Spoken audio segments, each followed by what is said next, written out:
An old friend once said to me, "Did you know that monarch butterflies are the only insects that migrated to every continent on the earth?" I knew that he meant that these chosen ones were planted everywhere. These sleepers, they needed a call, a trigger, or cue to activate what was buried deep within them. The sleeper personalities that were created in them since childhood were like zombies lying in their carved out inner tombs. They call or trigger that activated them was something spiritual, powerfully supernatural, and technical, all combined.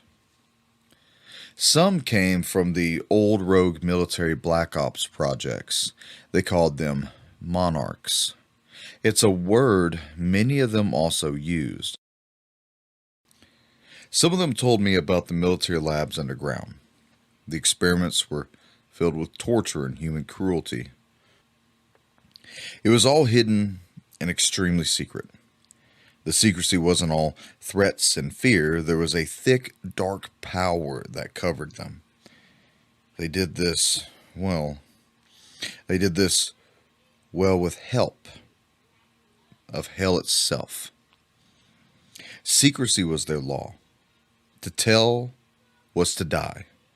Like the Nazis, only 1,000 times worse. It was originated and designed by a corrupted intelligence, and it wasn't human.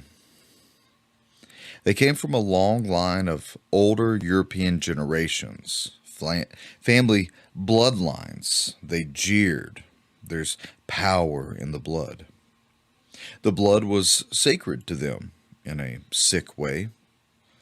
They waited so long. According to them, their time had come. Their rise to power and rule was here. They named this day, this very evil hour. This is their thing alone. This was their project. They called it the Black Awakening. It was a leveling of everything. A leveling that would open the doors to total control for a new order.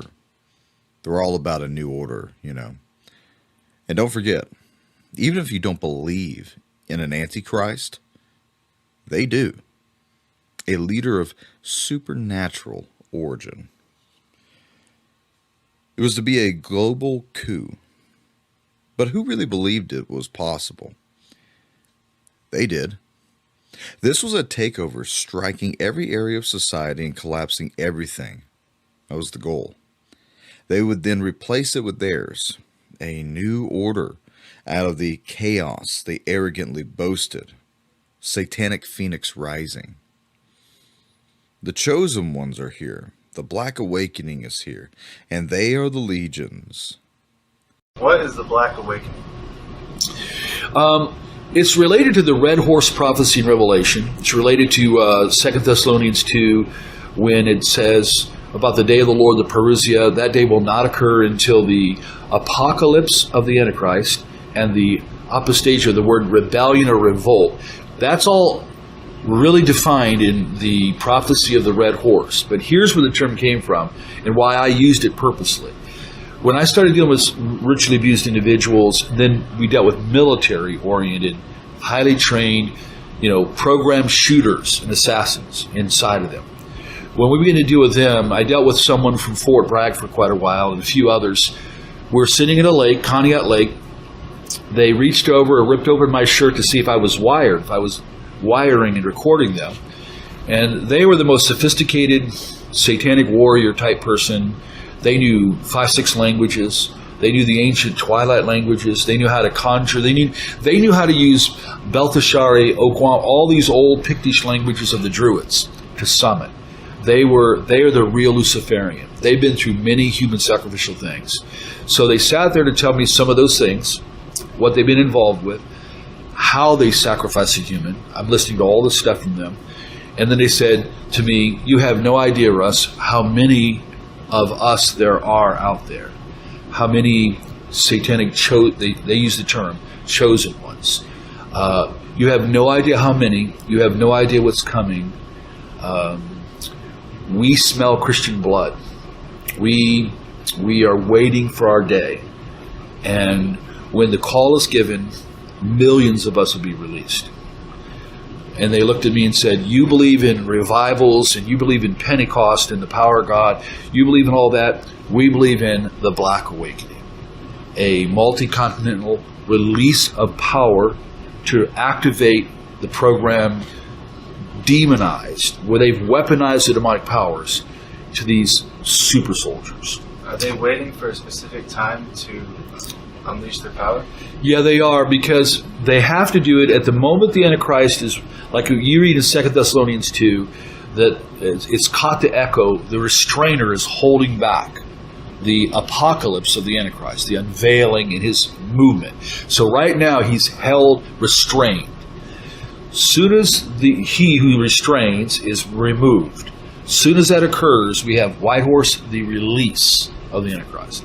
Instantly, we have the release of the red. It says the whole earth.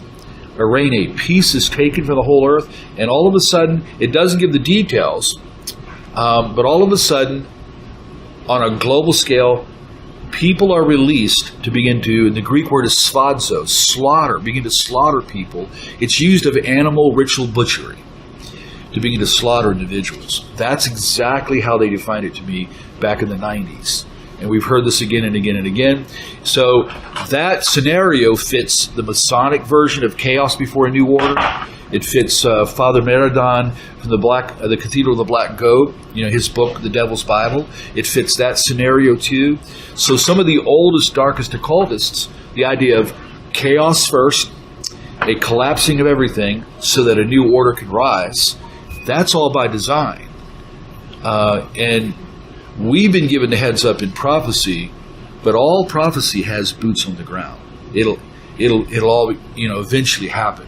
So I do believe that millions and millions of these trained, programmed, altered, demonized super soldiers, whether we want to say it or not, they believe they're being raised to help bring the Antichrist in. When I was in England just a few months ago, their top guy that deals with SRA, Wilfred Wong, 25 years. So first time I meet him, I pull him aside and I said, listen, you've been doing this 25 years? Yeah. I said, you know all about programming and demons, all that? Yes. I said, I looked right at him and I said, Wilfred, why are they here in England? Instantly, he said, they are here to collapse our government. They are here to help bring in and usher in the Antichrist and a new order. He didn't know. He already knew. That's true in Germany when we were in Germany, when we went to Wadelsburg Castle. That's true in Poland when we went there. That's true in Switzerland. It's true in Canada. So when we talk about our research in 38 years worldwide, there may be well over 100 million generations of them. And if even half, or even if 10% were intact, like say the United States, remember the shooter in Vegas? Look what he did. Look what that guy did. Okay, notice what would happen if 10,000 of them, or like Colorado Holmes, or like Jared in Arizona, what if 10,000 of them were released in 1 week? That's their plot plan, and biblical prophecies ahead of that to say here is what is going to happen, and from that a global monetary collapse, and from that's all that chaos is coming. So Revelation 13, a whole new order with the Antichrist can come. Scary stuff. Yeah, can be. It's scary for the world. For us, yeah. We know no matter what. We're emboldened with the Holy Spirit. Yeah. So, man, it's just. He wants to garner all of the assets in the world, trillions, out of his mouth for his disposal, and he's not referring to himself. It's an other that he's referring to. With trillions at his disposal, far beyond global GDP. He follows that by saying, basically, the world leaders aren't smart enough to pull this off. And with the greatest respect, beyond even the governments of the world's leaders. Which refers back to the his. That's why it has to be in this power. Here we need a vast military-style campaign to marshal the strength of the global private sector. So he's advocating an individual, in my assessment, that's going to run in a military style, is marshaling his word again, the assets, the people, and the will to change the climate. But it's really a consolidation of power in one entity, and that's the scary part. I refer back to the word his. There's no precursor in his. I looked at the whole speech. There's no precursor to who his refers to. It's just an entity. It's a personal pronoun of somebody. It's an individual. I have a Christian background. Could be the Antichrist. I don't know. To fundamentally change the financial system. So we have cryptos, we have fiat, we have gold, we have silver, and we have countries that are printing money. The United States is the leader in that they don't have. Debt. And you can't do that. You can't run a business, a country, anything on that. So what are you going to do? Collapse it? And what happens then with COVID, with the supply chain issues, with all of these things that are all distractions, because the ultimate thing is the power grab. It offers the only real prospect of achieving fundamental economic transition. It's the one. And I believe that man has an idea of what the one is. And it ain't a good thing.